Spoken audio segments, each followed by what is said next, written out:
As my fellow panelists have noted, consumer surveys are a core area of empirical evidence in trademark and trade dress litigation. They have been for some time, and they undoubtedly will continue to be. But you might ask yourself, are there additional sources of empirical evidence that might be used to assess consumer perceptions? And if so, what are they? Well, we can look no further than the Supreme Court's Booking.com decision in 2020. And this case, and I won't go into the details, but in this case, which addressed whether or not Booking.com was a trademarkable term, in this case, the use of empirical evidence to assess consumer perceptions was at the forefront. And the breadth of the types of empirical evidence that can be used to assess consumer perceptions was also brought up and raised by the court. And as you see here, and this is drawn from the court's decision, evidence can include any source of evidence bearing on how consumers perceive a term's meaning. Now, this was a way in which the court was canonical in recognizing what has already been in use at the lower courts and practiced in the field of behavioral science for some time now. So it's with this foundation that will serve as a lens through which we might consider some of these additional approaches to assessing consumer perceptions. You might ask yourself, why would you use additional empirical approaches? Aren't surveys sufficient?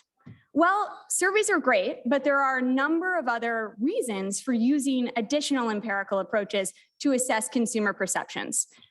They may support and validate the findings that have been raised in a survey.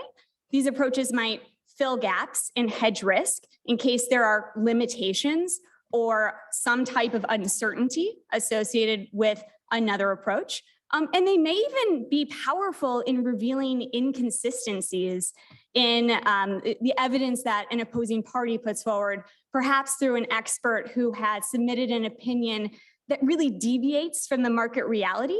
Well, showing empirically and perhaps quantitatively where that deviation occurs and what it is can be very powerful. In this context, the use of these additional approaches for assessing consumer perceptions can be powerfully differentiating and may even give an edge to your case. All right, at this point, you're definitely asking yourselves, well, what are some of these approaches that we might consider empirically to assess consumer perceptions? Well, as the Supreme Court decision noted, the breadth and universe of these areas is quite boundless. It's very expansive. So I will by no means discuss this exhaustively with you today, but I will highlight 3 areas in which these additional sources of empirical evidence for consumer perceptions have been introduced in trademark and trade dress litigation, including studies of actual use as presented in social media comment data, analysis from the use of by third parties of a trademark in the name of an entity or a product, and studies of actual consumer behavior and how that may inform our understanding of how consumers perceive trademark or trade dress. All right, I'll dive in first to these studies of actual use, and with particular lens on the use in social media comment data. We all know that consumers have many channels, perhaps too many channels, for sharing their opinions, reflections, thoughts on companies and products in today's world. But those sources can be great databases of evidence for how consumers are actually using a trademark in their discussion of a particular entity, or how they may be discussing a trade dress product in association with an entity or brand. In this context, there are various sources that can be used on the social side. You might look at text data from platforms like Reddit or Twitter, where users are commenting around particular types of trade dress or trademarks in association with products. Or you may look at review databases like Yelp for the same sort of ideas.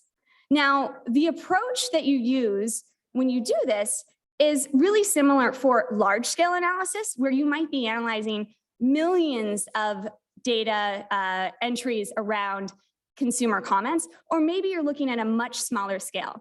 But no matter what you're doing is you're first starting with a very large universe of what consumers are saying about a brand or product, and then you're distilling that to understand how consumers are speaking about the trademark or trade dress at issue and whether or not there is an association with a particular brand or entity.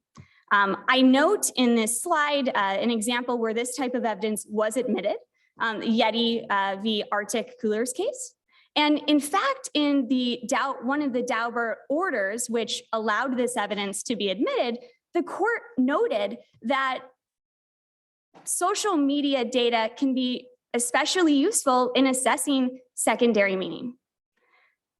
I'll move to market analysis, and in particular, how you might think about how third-party entities are using the trademark language in the names for their own entities or for their products.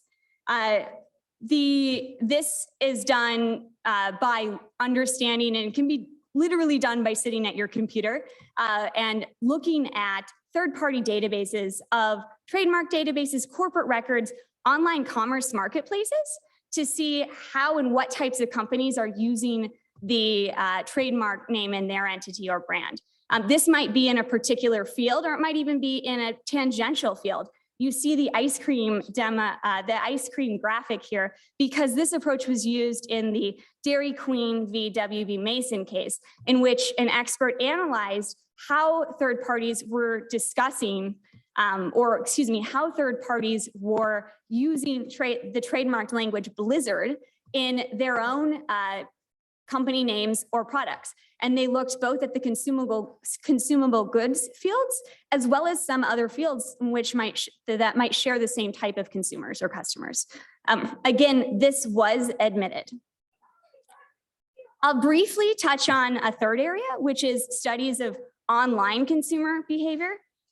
David mentioned kind of attitudinal data that we see in surveys. This is the behavioral type of data that we see based on what consumers have actually done.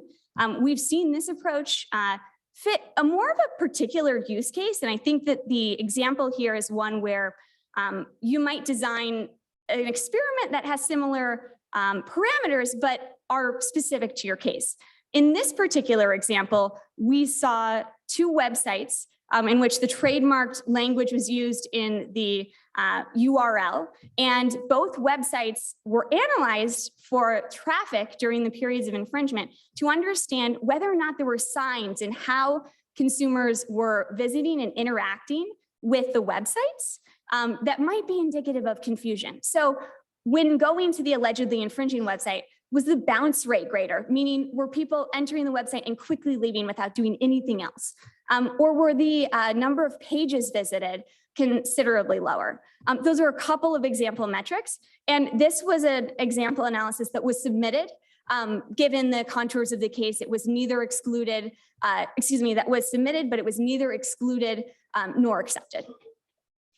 Finally, I'll leave you with some of the challenges and opportunities that accompany the use of these additional sources of empirical evidence to assess consumer perceptions. The first area is around precedent. As many of my fellow panelists have noted, precedent is quite important. And so when we're looking at some of these additional approaches, and especially the more novel ones, there may be limited case precedent, which can certainly create some uncertainty in terms of the outcomes around admission and weight. At the same time, we have seen that there is precedent around the approaches that I mentioned today. And then further, there's ability to be unique and creative in your approach for filling an evidentiary gap. A second area is around the methodology. Now, the examples that I noted today and many others are discussed in the peer review literature and the methodologies endorsed at the social sciences, but some of the very, very, very novel approaches may be discussed less in the peer reviewed literature, and that can be a challenge. At the same time, there may be an opportunity for greater flexibility in study design, especially in the cases where they are discussed in the peer-reviewed literature and they have been submitted in case precedent, but they've been submitted in cases and used in slightly different ways. And so it may allow greater flexibility in study design. Finally, the nature of the investment can be a little bit different. There might be a little bit of more uncertainty when using these additional approaches in terms of assessing and anticipating time, costs, and ROI that might be difficult to predict versus a tried and true approach like a survey. But at the same time, they may present opportunities to very quickly conduct an analysis when a case requires it with minimal external dependencies. And in that context, and with finishing with that, I will turn it back to our moderator, Chris.